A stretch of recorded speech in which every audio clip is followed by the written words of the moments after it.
আমি আমার বান্দার সারা যে রগের উপরে তার মাথা, এর থেকেও আমি আমার বান্দার বেশি নিকটে। সুবহানাল্লাহ পড়ে। আমি তোমার কাছে, আমার কাছে মাপ চাও, যত বড় গুনাহ হোক। ওয়াকালা রাব্বুকুম উদউনি আস্তাজিব লাকুম। তোমার প্রভু তোমাকে ডেকে বলেছে আমাকে ডাকো, আমি মাফ করে দেব। সুবহানাল্লাহি ওয়া বিহামদিহি। কত বড় কথা, আমাকে ডাকো, নিরাশ হয়েও না, হতাশ হয়েও না। আল্লাহর গজব বেশি না রহমত বেশি? আল্লাহর রহমত বেশি। হাদিসে কুদসির ভিতরে এসেছে, আল্লাহ পাক বলেছেন, কোন বান্দা যদি আমার দিকে এক বিগত অগ্রসর হয়, আমার রহমত তার দিকে এক হাত এগিয়ে যায়। কোন বান্দা যদি আমার দিকে হেঁটে আসে, আমার রহমত তার দিকে দৌড়ে যায়।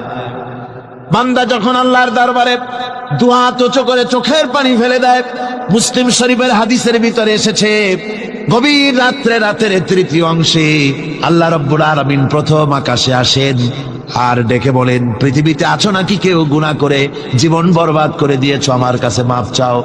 ঋণগ্রস্ত আছো, অসুস্থ আছো, অপমানিত আছো, কে আছো মাজলুম, আমাকে ডাকো, আমার কাছে বলো, আমি ডাকের সাড়া দেব, জীবনের আশা পূরণ করে দেব।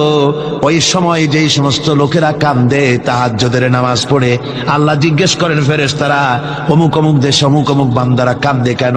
ফেরেশতারা বলে, রব্বুল আলামিন তুমি তো ভালো করে জানো। আল্লাহ বলেন, জানি, তবুও তোমাদের মুখে শুনতে চাই। তারা বলে, রব্বুল আলামিন তোমার এই বান্দা গুনাহ করেছে, গুনার জন্য মাপ চায়, জাহান্নাম থেকে বাঁচতে চায়। আল্লাহ পাক বলেন, ফেরেশতারা আমার এই বান্দারা আমারে দেখেছে নাকি? বলে দেখে নাই। বলে আমার দোজখ দেখেছে নাকি? বলে না, তাও দেখে নাই। আমার বেহেশত দেখেছে নাকি? বলে না, তাও দেখে নাই। আল্লাহ পাক বলেন, ফেরেশতারা সাক্ষী থাকো, ওরা আমাকে দেখে নাই, আমার বেহেশত দোজখ কিছুই দেখে নাই, শুধুমাত্র আমার নবীর কথা, আমার কোরআনের কথা বিশ্বাস করে আরামের ঘুমকে হারাম করে যেভাবে তারা কাঁদতেছে, সাক্ষী থেকে যাও ফেরেশতারা, আমার রহমতের দরিয়ায় জোশ মেরেছে, আমার ওই ক্রন্দনরত বান্দাগুলিকে আমি আল্লাহ মাফ করে দিলাম।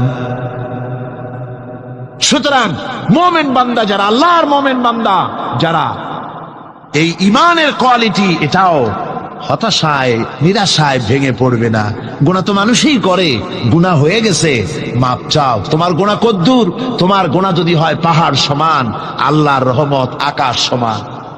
জাহান্নামের কঠিন শাস্তি থেকে বাঁচতে হলে আল্লাহর প্রতি ঈমান আনতে হবে। আর ঈমান আনলে যে কোয়ালিটিগুলি হওয়া উচিত, সেগুলি আমি আপনাদের সামনে আলোচনা করছি।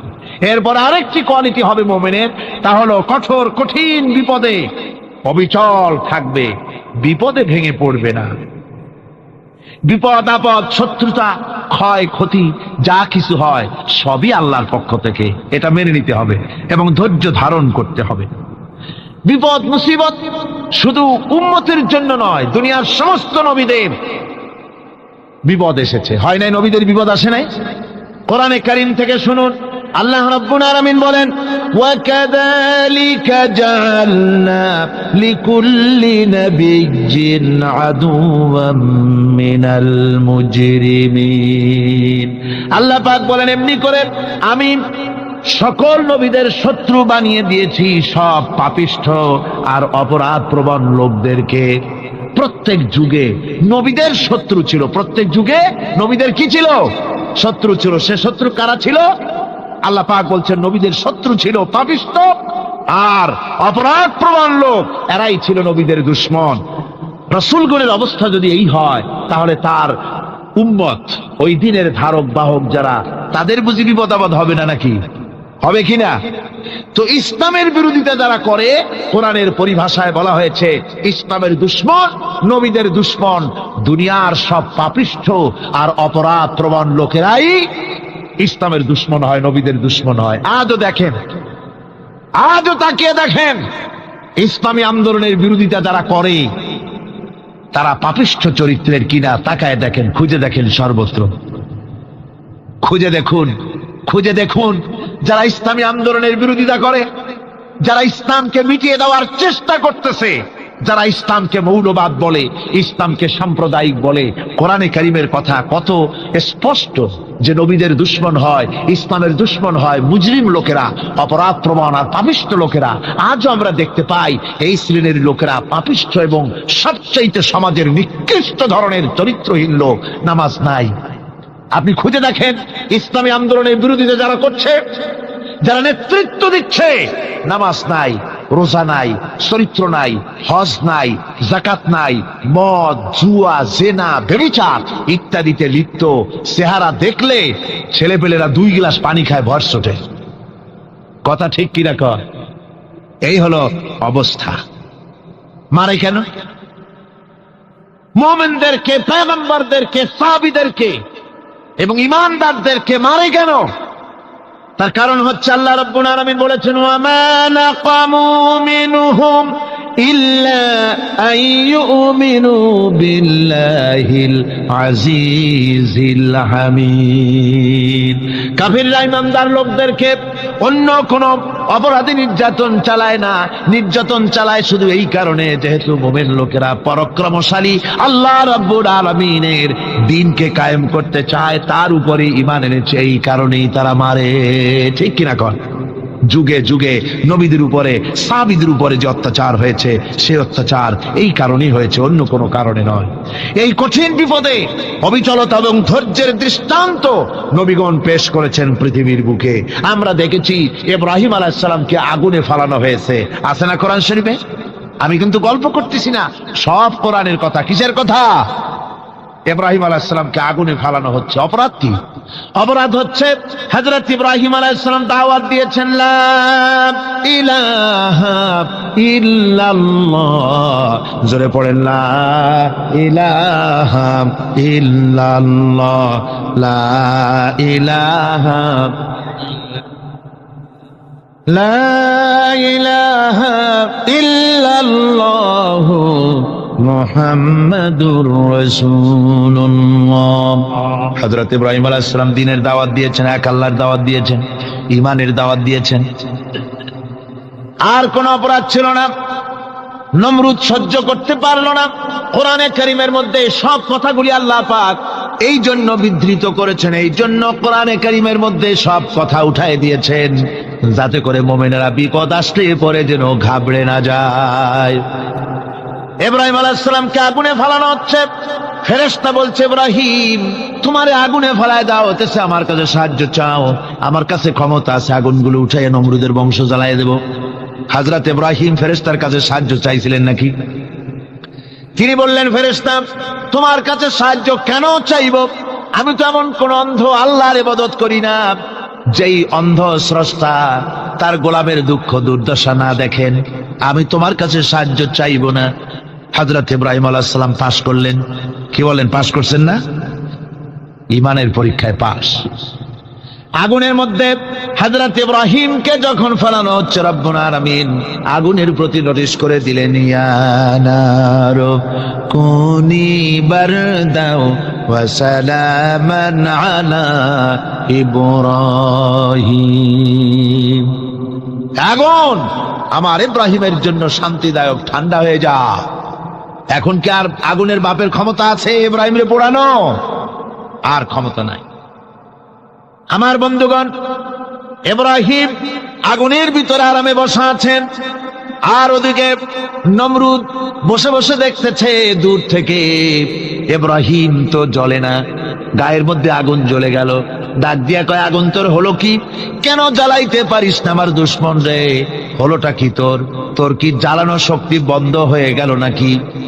আগুনের ভিতর থেকে জবাব এলো, নমরুদ রে, আমার ভিতরে জ্বালানো শক্তি আছে কি নাই যদি প্রমাণ করতে চাও, টেস্ট করতে চাও, তুই নিজে আয়, তোরে শুদ্ধ তামাম দুনিয়া জ্বালাই দিতে পারি, ইব্রাহিমের এক গাছা পশমও জ্বালাইতে পারি না।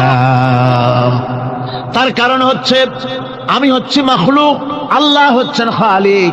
আল্লাহ আমাকে বলেছেন না জ্বালাতে, তুমি 1000 বার বললেও আমি ইব্রাহিমকে জ্বালাইতে পারবো না। কোরআনে কারিমে ঘটনা বলে মুমিনদেরকে সাহস দেওয়া হচ্ছে, মুমিনেরা দ্বীনের কাজ করতে গিয়ে বিপদ আবাজ আসবে, ঈমানের দাবি হলো বিপদ আসবে। আর বিপদ আসলে ঘাবড়ায় যেও না, মুসিবতে পড়ে চিন্তায় পেরেশানে হয়রান হয়ে যেও না। বিশ্বকবি আল্লামা ইকবাল কি সুন্দর করে বলেছেন, আজ ভি হোক জু বিরাহিম কা হিমা पैदा आग कर सकती है एक अंदाज गुलिस्तां पैदा।